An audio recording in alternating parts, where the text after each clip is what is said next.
ओम नमः शिवाय। नमस्कार प्रिय भक्तगणों, स्वागत है आप सभी का हमारे YouTube चैनल में। प्रिय भक्तगणों, आज की कथा बहुत ही विशेष है। हम आज 7 वारों की कथा का श्रवण करेंगे। हमारे पुराणों में साफ तौर पर लिखा गया है कि इन 7 वारों की कथा नित्य नियम से सुनने से अखंड सुहाग की प्राप्ति होती है। व्यक्ति धन धान से संपन्न हो जाते हैं, विद्या की प्राप्ति होती है, दरिद्रता दूर होती है, शत्रुओं का नाश होता है, व्यापार में वृद्धि होती है, रोग दोष दूर हो जाते हैं, घर में खुशहाली आती है। ऐसे में 7 वारों की कथा कही जाए, सुनी जाए तो महाफलदायी होता है। समस्त देवी देवताओं का आशीर्वाद व्यक्ति का जीवन सुखमय हो जाता है। प्रिय भक्त गणों, इसीलिए कथा को अंत तक सुनिएगा, बीच में छोड़कर कथा का निरादर ना करें।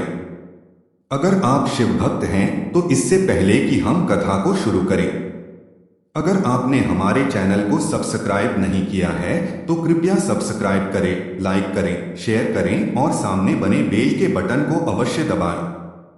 आपका यह प्रयास हमारे लिए बहुत ही महत्व रखता है। तो चलिए आइए सुनते हैं 7 वारों की कथा। सर्वप्रथम हम रविवार की कथा का श्रवण करेंगे। ओम गंगणपते नमः। प्राचीन काल में एक बुढ़िया माई रहती थी। वह नियमित रूप से रविवार का व्रत करती थी। रविवार के दिन सूर्योदय से पहले उठकर बुढ़िया माई स्नान से निवृत्त होकर आंगन को गोबर से लीपकर स्वच्छ करती थी। उसके बाद सूर्य भगवान की पूजा करते हुए रविवार का व्रत कथा सुनकर सूर्य भगवान को भोग लगाकर दिन में एक समय भोजन करती थी। सूर्य भगवान की अनुकंपा से बुढ़िया माई को किसी प्रकार की चिंता एवं कष्ट नहीं था। धीरे धीरे उनका घर धन विधान से भर रहा था।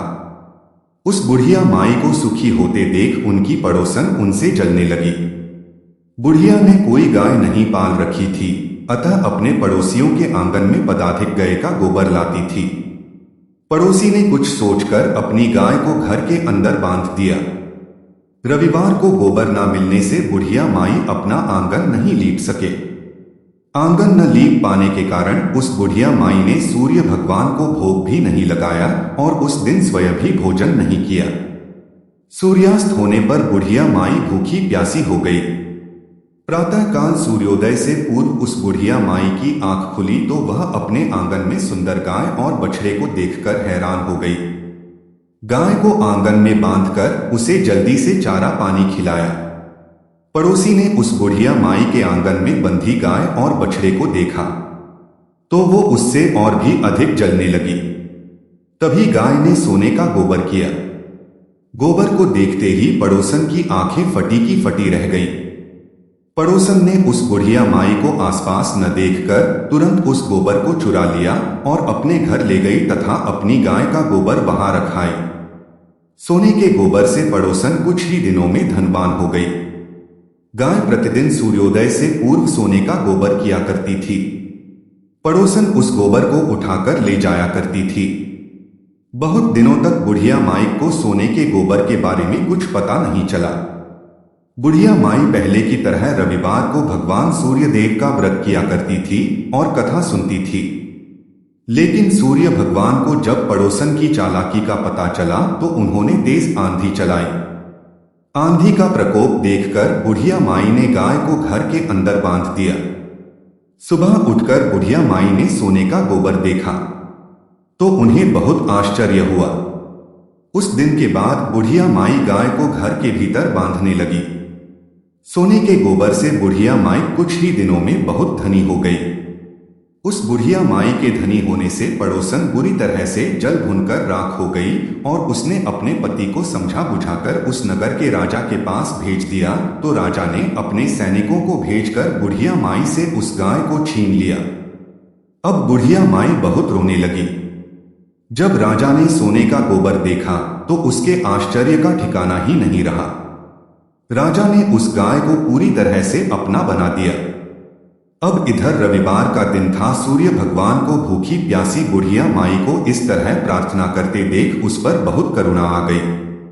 उसी रात सूर्य भगवान ने राजा को स्वप्न में कहा, राजन, बुढ़िया की गाय व बछड़ा तुरंत लौटा दो, नहीं तो तुम पर विपत्ति का पहाड़ टूट पड़ेगा, तुम्हारा महल नष्ट हो जाएगा।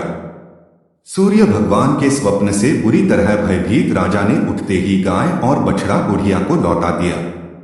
राजा ने बहुत सा धन देकर बुढ़िया माई से अपनी गलती के लिए क्षमा मांगी।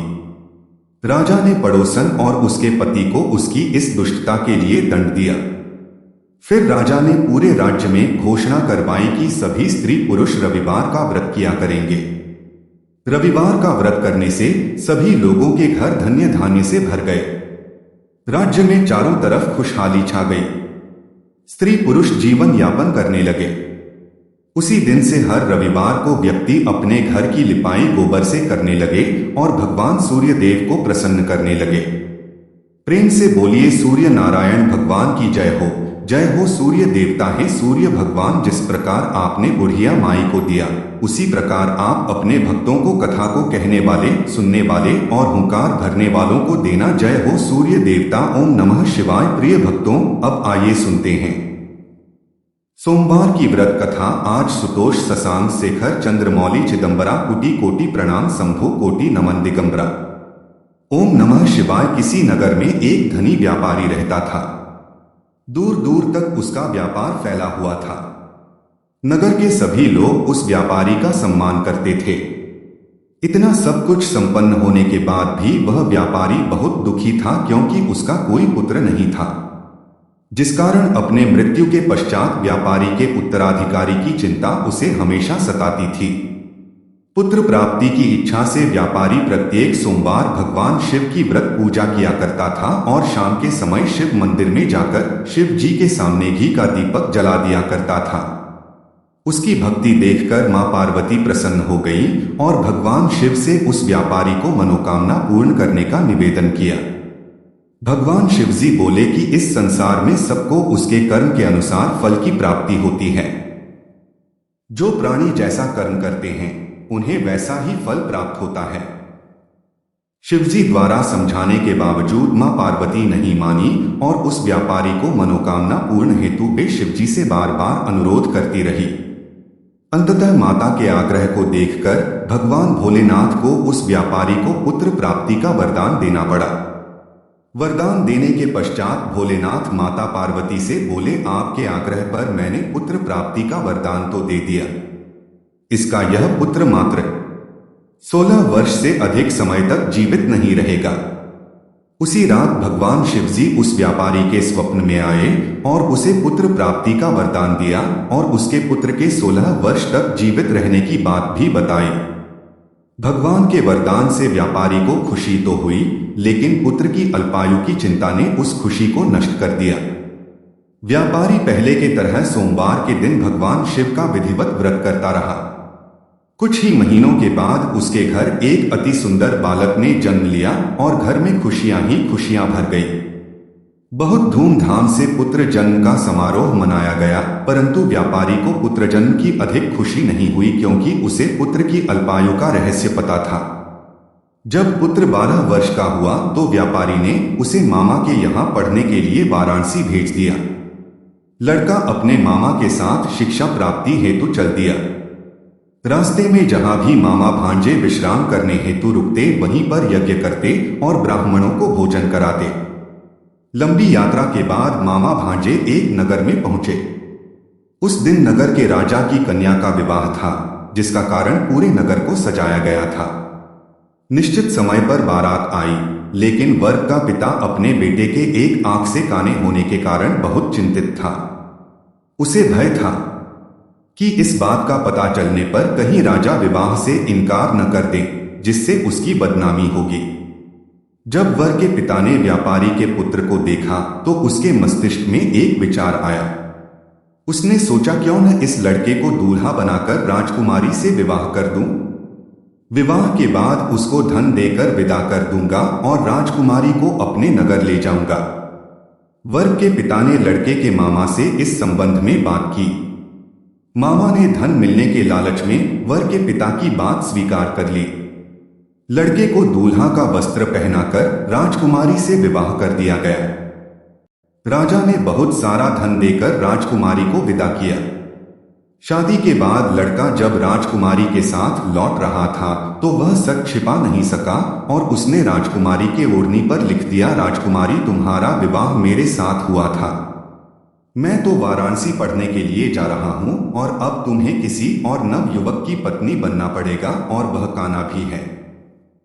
जब राजकुमारी ने अपनी ओढ़नी पर लिखा हुआ पढ़ा तो उसने काने लड़के के साथ जाने से इनकार कर दिया। राजा को जब यह बात पता चली तो उसने राजकुमारी को महल में ही रख लिया। उधर लड़का अपने मामा के साथ वाराणसी पहुंच गया और गुरुकुल में पढ़ना शुरू कर दिया। जब उसकी आयु 16 वर्ष की हुई तो उसने यज्ञ किया के समाप्ति पर ब्राह्मणों को भोजन कराया और खूब अन्न वस्त्र दान किए। रात को वह अपने शयन कक्ष में सो गया। शिव के वरदान के अनुसार शयन अवस्था में ही उसके प्राण पखेरु उड़ गए। सूर्योदय पर मामा मृत भांजे को देखकर रोने पीटने लगा। आसपास के लोग भी एकत्रित होकर दुख प्रकट करने लगे। लड़के की मामा के रोने विलाप करने के स्वर के समीप से गुजर रहे भगवान शिव और माता पार्वती के कानों में सुनाई पड़ा। माता पार्वती ने भगवान शिव से कहा, प्राणनाथ मुझे इसके रोने के स्वर सहन नहीं हो रहे हैं, आप इस व्यक्ति के कष्ट को अवश्य दूर करें। भगवान शिव ने माता पार्वती के साथ अदृश्य रूप में समीप जाकर देखा तो भोलेनाथ माता पार्वती से बोले, यह तो उसी व्यापारी का पुत्र है जिसे मैंने 16 वर्ष की आयु का वरदान दिया था। इसकी आयु पूरी हो गई है। माता पार्वती ने फिर भगवान शिव से निवेदन किया, उस बालक को जीवित करने का आग्रह किया। माता पार्वती के आग्रह पर भगवान शिव जी ने उस लड़के को जीवित होने का वरदान दिया और कुछ ही पल में वह जीवित होकर उठ बैठा। शिक्षा समाप्त करके लड़का मामा के साथ अपने नगर की ओर चल दिया। दोनों चलते हुए उसी नगर में पहुंचे जहां उसका विवाह हुआ था। उस नगर में ही यज्ञ का आयोजन किया गया। समीप से गुजरते हुए नगर के राजा ने यज्ञ का आयोजन देखा तो उसने तुरंत ही लड़के और उसके मामा को पहचान लिया। यज्ञ के समाप्त होने पर राजा मामा और लड़के को महल में ले गया और कुछ दिन उन्हें महल में रखकर बहुत सा धन और वस्त्र आदि देकर राजकुमारी के साथ विदा कर दिया। इधर भूखे प्यासे रहकर व्यापारी और उसकी पत्नी बेटे की प्रतीक्षा कर रहे थे। उन्होंने प्रतिज्ञा कर रखी थी कि यदि उन्हें अपने बेटे की मृत्यु का समाचार मिला तो दोनों अपने प्राण त्याग देंगे।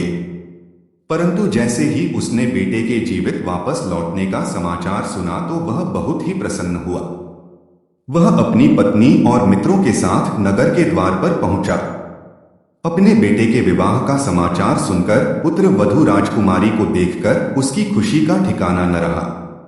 उसी रात भगवान शिव ने व्यापारी के स्वप्न में आकर कहा, मैं तेरे सोमवार के व्रत करने और व्रत कथा सुनने से प्रसन्न होकर तेरे पुत्र को लंबी आयु का वरदान देता हूं।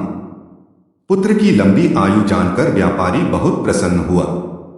शिव भक्त होने तथा सोमवार का व्रत करने से व्यापारी के सभी मनोकामनाएं पूर्ण हो गई। इसी प्रकार से जो भक्त सोमवार का विधिवत व्रत करते हैं और कथा सुनते हैं उनकी हर इच्छाएं पूर्ण होती हैं। प्रेम से बोलिए ओम नमः शिवाय। जय शिव शंकर। प्रिय भक्तगणों, अब आइए सुनते हैं मंगलवार व्रत कथा। पवनतनय संकट हरण मंगल मूर्ति रूप राम लखन सीता सहित हृदय बसहु सुरभूप। जय बजरंगबली। ओम नमः शिवाय। एक समय की बात है, एक ब्राह्मण दंपति की कोई संतान नहीं थी, जिसके कारण वह बहुत ही दुखी थे। एक समय ब्राह्मण वन में हनुमान जी की पूजा के लिए गया। वहां उसने पूजा के साथ महावीर जी से एक पुत्र की कामना की। घर पर उसकी स्त्री भी पुत्र की प्राप्ति के लिए मंगलवार का व्रत करती थी। वह मंगलवार के दिन व्रत के अंत में हनुमान जी को भोग लगाकर ही भोजन करती थी। एक बार व्रत के दिन ब्राह्मणी ना तो भोजन बना पाई और ना ही हनुमान जी को भोग लगा सकी। उसने प्रण किया कि वह अगले मंगलवार को हनुमान जी को भोग लगाकर ही भोजन करेगी। वह भूखी प्यास ही 6 दिन तक पड़ी रही। मंगलवार के दिन वह बेहोश हो गई। हनुमान जी उसकी निष्ठा और लगन को देखकर बहुत प्रसन्न हुए। उन्होंने आशीर्वाद स्वरूप ब्राह्मणी को एक पुत्र दिया और कहा कि यह तुम्हारी सेवा करेगा। बालक को पाकर ब्रह्माणी अति प्रसन्न हुई।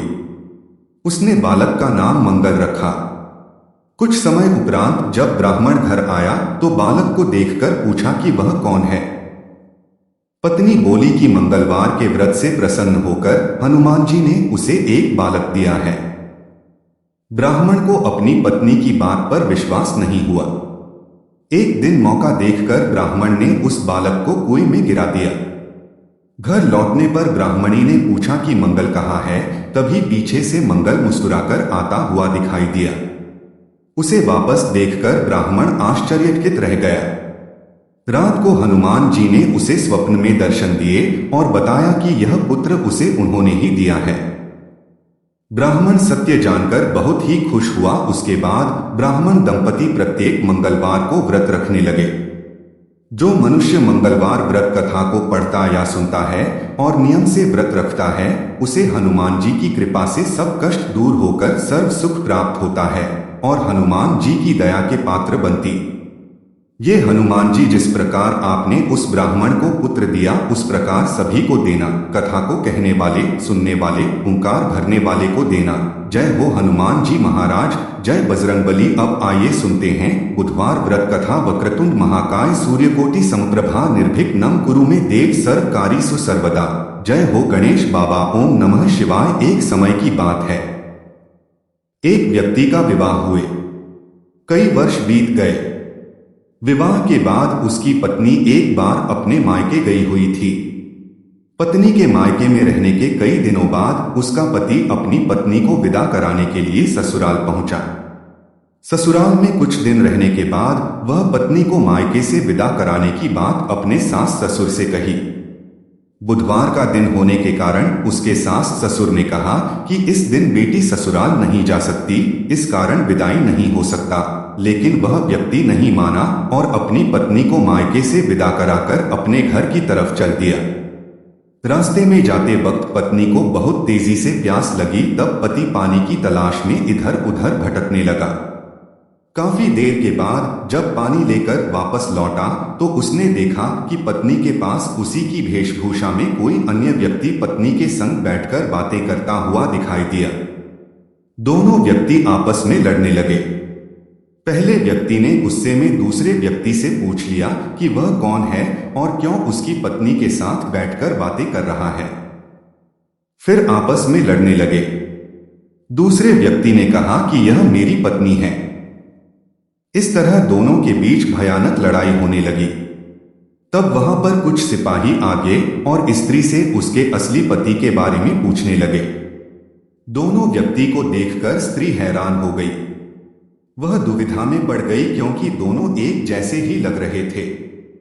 तब पहला व्यक्ति परेशान होकर मन में कहा कि भगवान, यह कौन सी लीला है कि तभी आकाशवाणी हुई कि बुधवार के दिन पत्नी को विदा करवाकर नहीं ले जाना चाहिए था।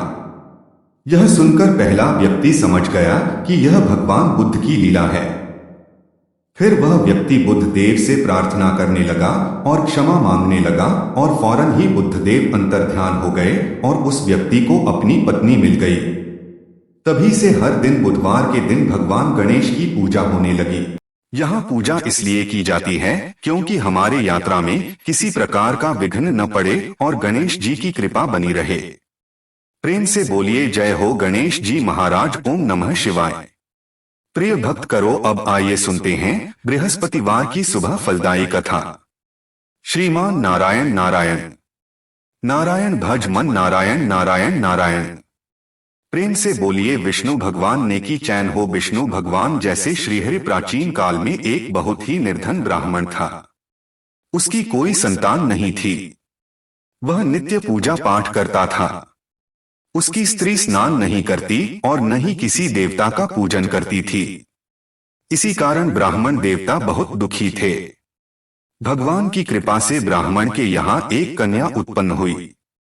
करने जब बड़ी होने लगी, प्रातःकाल स्नान करके वह भगवान विष्णु का जप करती बृहस्पतिवार का व्रत भी करने लगी। पूजा पाठ समाप्त कर पाठशाला जाती थी। अपनी मुट्ठी में जौ भरकर ले जाती और पाठशाला जाने के मार्ग में डाल जाती। लौटते समय वही जौ स्वर्ण के हो जाते तो उसको बीनकर घर ले आती। एक दिन वह बालिका सूप में उस सोने के जड़ को फटकार कर साफ कर रही थी, तभी उसकी माँ ने देख लिया और कहा, है बेटी, सोने के जौ को भटकने के लिए सोने का सूप भी होना चाहिए। दूसरे दिन गुरुवार था। कन्या ने व्रत रखा और बृहस्पतिवार से सोने का सूप लेने की प्रार्थना की। बृहस्पति देव ने उसकी प्रार्थना स्वीकार कर ली। रोजाना की तरह वह कन्या पाठशाला चली गई। पाठशाला से लौटकर जब वह जौ इन रही थी तो बृहस्पति की कृपा से उसे सोने का सूप मिला। उससे वह लेकर घर आई और उसमें जौ साफ करने लगी, परंतु उसकी मां का वही ढंग रहा। एक दिन की बात है, कन्या सोने के सूप में जब जौ साफ कर रही थी तो उस समय नगर का राजकुमार वहां से निकला। कन्या के रूप को देखकर वह उस पर मोहित हो गया। राजमहल आकर वह भोजन तथा जल त्याग कर उदास होकर लेट गया। राजा को जब राजकुमार द्वारा अन्न जल त्याग का समाचार ज्ञात हुआ तो उसने अपने मंत्री के साथ वह अपने पुत्र के पास गया और कारण पूछा। राजकुमार ने राजा को उस लड़की के घर का पता बता दिया। मंत्री उस लड़की के घर गया। मंत्री ने ब्राह्मण के समक्ष राजा की ओर से निवेदन किया। कुछ ही दिनों बाद ब्राह्मण की कन्या का विवाह राजकुमार के साथ संपन्न हो गया। कन्या के घर से जाते ही ब्राह्मण के घर में पहले की भांति गरीबी का निवास हो गया। एक दिन दुखी होकर ब्राह्मण अपने पुत्री से मिलने गए। बेटी ने पिता की आवश्यकताओं को देखा और अपनी मां का समाचार पूछा। ब्राह्मण ने सभी हाल कह सुनाया। कन्या ने बहुत सा धन देकर अपने पिता को विदा कर दिया, लेकिन कुछ दिन बाद ही वही हालत हो गया। ब्राह्मण फिर से अपनी कन्या के पास गया और सभी हाल कह सुनाया तो पुत्री बोली, है पिताजी, आप माताजी को यहाँ ले आओ, मैं उन्हें विधि बताऊंगी जिससे गरीबी दूर हो जाए। ब्राह्मण देवता अपनी स्त्री को साथ लेकर अपनी पुत्री के पास राजमहल पहुंचे तो पुत्री अपनी मां को समझाने लगे, हे माँ, तुम प्रातःकाल स्नान करके विष्णु भगवान का पूजा किया करो, सब दरिद्रता दूर हो जाएगी। परंतु उसकी माँ ने उसकी एक भी बात नहीं मानी। वह प्रातःकाल उठकर अपनी पुत्री का बचा जूठा खाना खा लेती है। एक दिन उसकी पुत्री को बहुत गुस्सा आया। उसने अपनी माँ को एक कोठी में बंद कर दिया। प्रातः उसे स्नान आदि कर आके पूजा पाठ करवाया तो उसकी माँ की बुद्धि ठीक हो गई।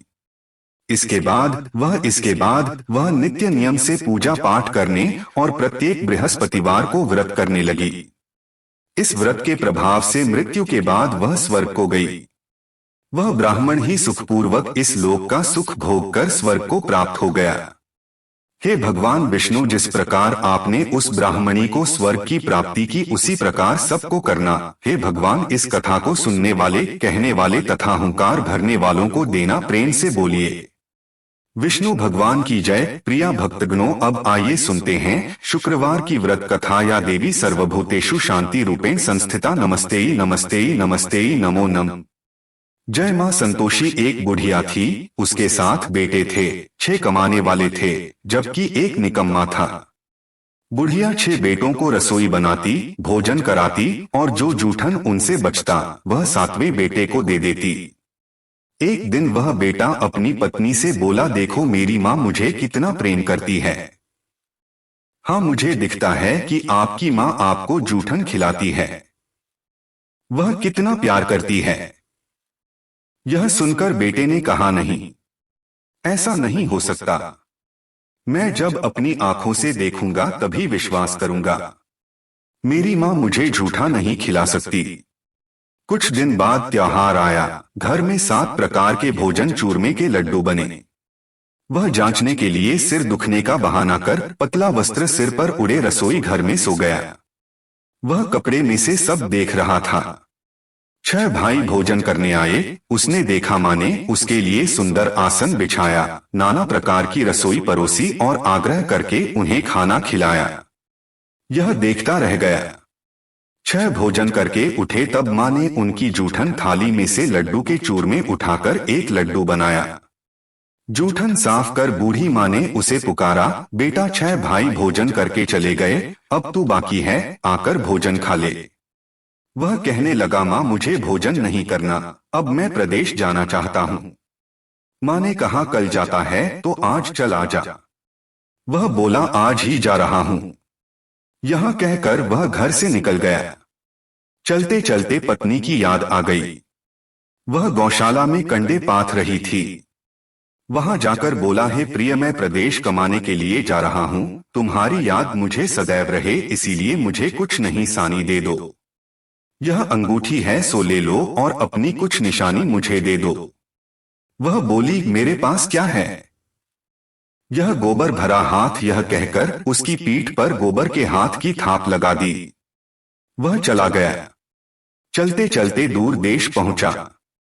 वहां एक साहूकार की दुकान थी। वहां जाकर उसने कहा भाई मुझे नौकरी पर रख लो।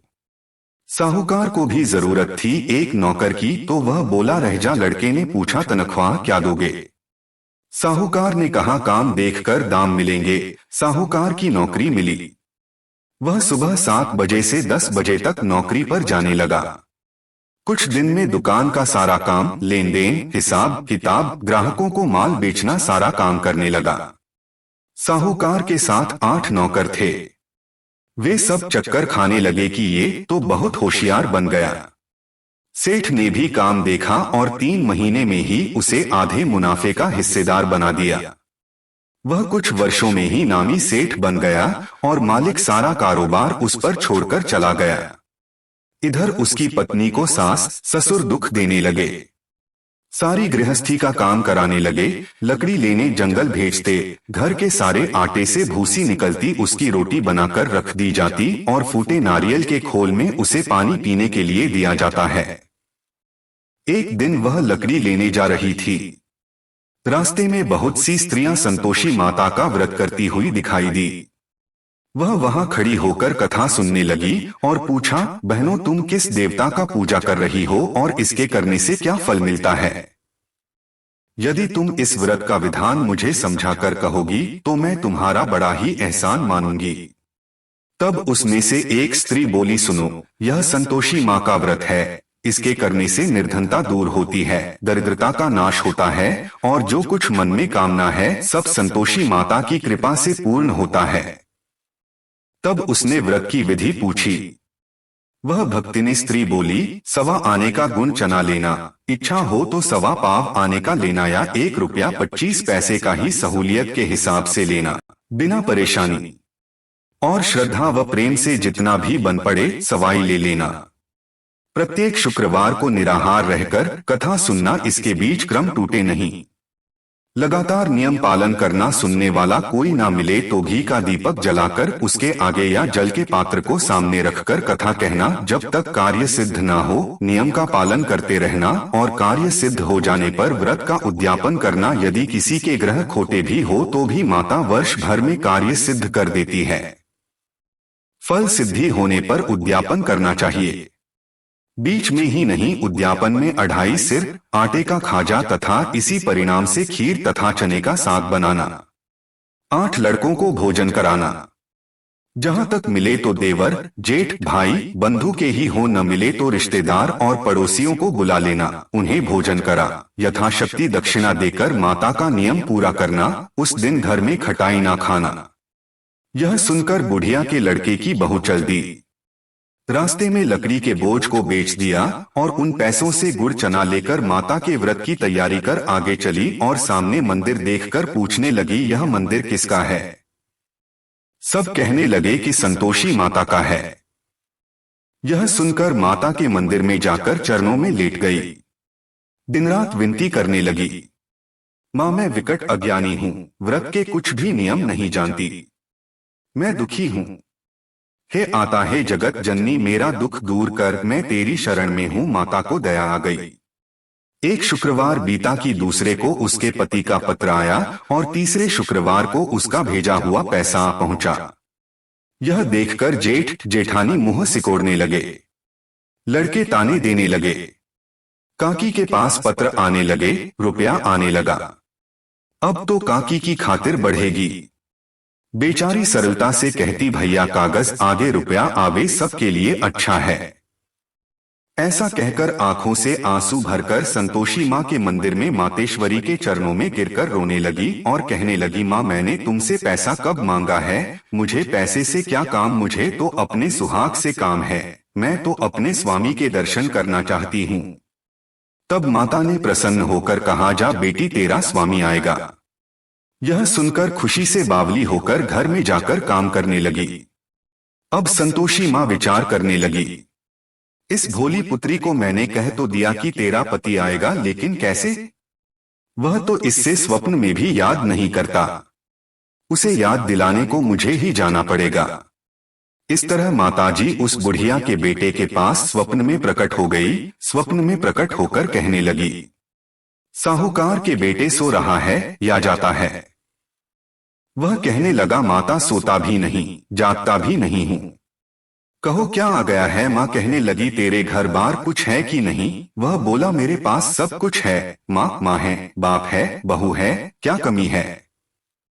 माँ बोली, भोले पुत्र तेरी बहू घोर संकट उठा रही है। तेरी माँ बाप उसे परेशानी दे रहे हैं। वह तेरे लिए तरस रही है तो उसकी सुध ले। वह बोला, हाँ माता जी यह तो मालूम है, परंतु जाऊं कैसे?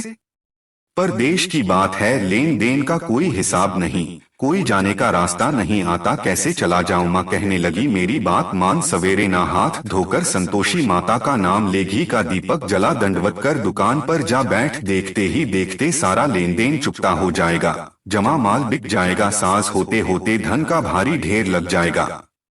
अब माता की बात मानकर वह नहा धोकर संतोषी माता को दंडवत घी का दीपक जला दुकान पर जा बैठा। थोड़ी देर में ही देने वाले रुपया लाने लगे, लेने वाले हिसाब लेने लगे। कोठे में भरे सामान के खरीदार नकद दाम से सौदा लेने लगे। शाम तक धन का भारी ढेर लग गया। मन में माता का नाम ले, चमत्कार देख प्रसन्न हो, घर के वास्ते गहना कपड़ा सामान खरीदने लगा। यहाँ काम से निपटकर तुरंत घर को रवाना हुआ। उधर उसकी पत्नी जंगल में लकड़ी लेने जाती है। लौटते वक्त माताजी के मंदिर में विश्राम करती है। वह तो उसके प्रतिदिन रोकने का जो स्थान ठहरा, धूल उड़ती देखकर माता से पूछती है, हे माता यह धूल कैसी उड़ रही है?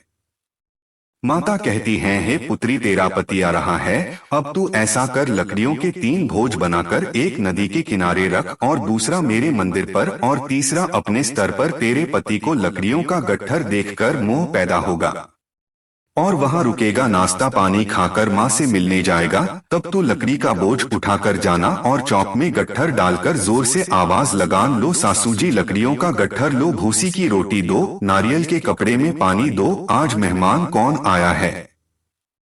यह सुनकर वह बहू ने माताजी को धन्यवाद दिया और प्रसन्न मन से लकड़ियों के 3 गट्ठर बनाई। एक नदी के किनारे पर और एक माताजी के मंदिर में रखा। सूखी लकड़ी देख अगर कुछ इतने में मुसाफिर आ पहुंचा। सूखी लकड़ी देखकर उसकी इच्छा उत्पन्न हुई कि हम यहीं पर विश्राम करें और भोजन बनाकर खा पीकर गांव चले। इसी तरह हर रुककर भोजन बनाकर विश्राम करके गांव को गया। सबसे प्रेम से मिला। उसी समय सिर पर लकड़ी का गट्ठर लिए वह उतावली से आती है। लकड़ियों का भारी बोझ आंगन में डालकर जोर से 3 बार आवाज लगाती है, लो सासू जी लकड़ियों का गट्ठर लो, भूसी की रोटी दो, आज मेहमान कौन आया है? नारियल के कपड़े में पानी दो। यह सुनकर उसकी सास बाहर आकर अपने बहू की कष्टों को भुलाने हेतु कहती हैं, बहू ऐसा क्यों कहती है? तेरा मालिक ही तो आया है, आप बैठ मीठा बात खा, भोजन कर, कपड़े गहने पहने। उसकी आवाज सुनकर उसका पति बाहर आता है। अंगूठी देख व्याकुल हो जाता है। माँ से पूछा कि माँ यह कौन है? माँ बोली, बेटा यह तेरी बहू है। जब से तू गया है तब से यह सारे गांव में भटकती फिरती है। घर का कामकाज कुछ नहीं करती, 4 पर आकर खा जाती है। वह बोला, ठीक है माँ, मैंने इसे भी देखा और तुम्हें भी, आप दूसरे घर की चाबी दो, उसमें रहूंगा। माँ बोली, ठीक है, जैसी तेरी मर्जी। तब वह दूसरे कमरे की तीसरी मंजिल का कमरा खोल सारा सामान जमाया। एक दिन में राजा के महल जैसा ठाठ बाट बन गया। अब क्या था, बहुत सुख भोगने लगी। दिखने में शुक्रवार आया। उसने अपने पति से कहा, मुझे संतोषी माँ के व्रत का उद्यापन करना है। पति बोला, खुशी से कर लो। वह उद्यापन की तैयारी करने लगी। जेठानी के लड़कों को भोजन के लिए कहने गई। उन्होंने मंजूर किया, परंतु पीछे से जेठानी ने अपने बच्चों को सिखाया, देखो भोजन के समय कटाई मांगना, जिससे उसका उद्यापन पूरा न हो। लड़के खाना खाने के लिए चले गए। खीर खाना पेट भर खाया, परंतु बाद में खाते ही कहने लगे, हमें खटाई दो, खीर खाना हमको नहीं भाता, देखकर अरुचि हो रही है। वह कहने लगे, बच्चों खटाई किसी को नहीं दी जाएगी, यह तो संतोषी माँ का प्रसाद है।